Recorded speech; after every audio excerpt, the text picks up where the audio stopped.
you definitely left a mark on the game. Who is your Mount Rushmore of receivers? Oh, now you talked about no influence here. Right. A lot of people don't remember Al. People do. You got to be true football fans. Al Toon, though? Oh, yeah, he was cold, man. Cold, I'm man. from New York, so 6'4". God almighty. He'd go across the middle. He was just long, lanky, one-handed catches. I was there watching him going, oh, my God, as a rookie. I had his starting lineup. Remember starting lineup? Yeah. The toys that was like... Yeah. Starting lineup. Wow. So my Mount Rushmore receivers. Ooh. I got to go with the greatest of all time, Jerry Rice. One. Yeah, I'm gonna go way back because and plus he's a friend of mine, John Stallworth. Chris Carter. Okay. Minnesota.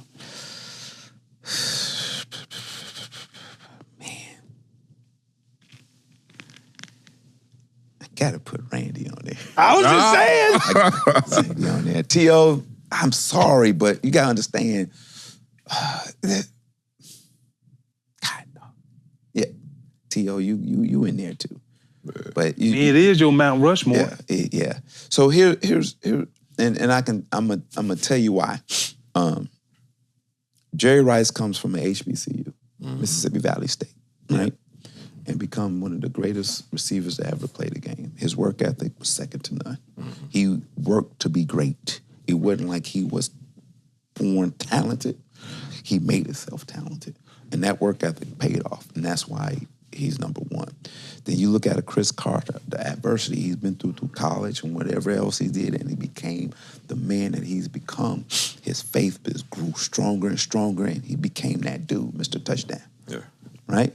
John Stallworth, playing on the long side of Lynn Swan, right? Yeah. And everybody was like, oh, Lynn Swan. But that dude was John Stallworth. Yeah.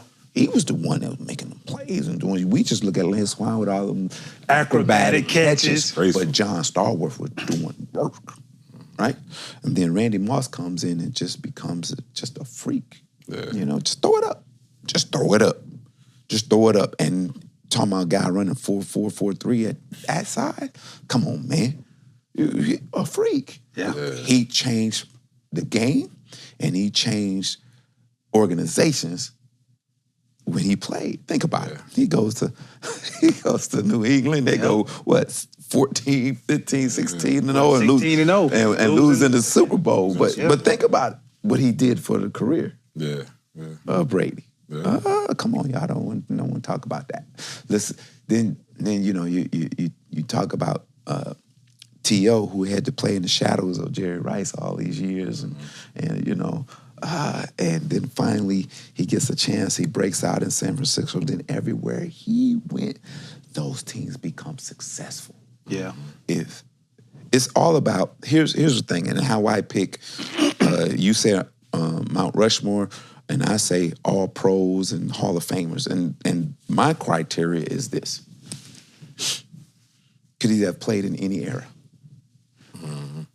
Not just the era you played in. Yeah. Could Barry Sanders play in any era? Absolutely. Could Jim Brown play in any era? Hands down. Damn Skippy. Right?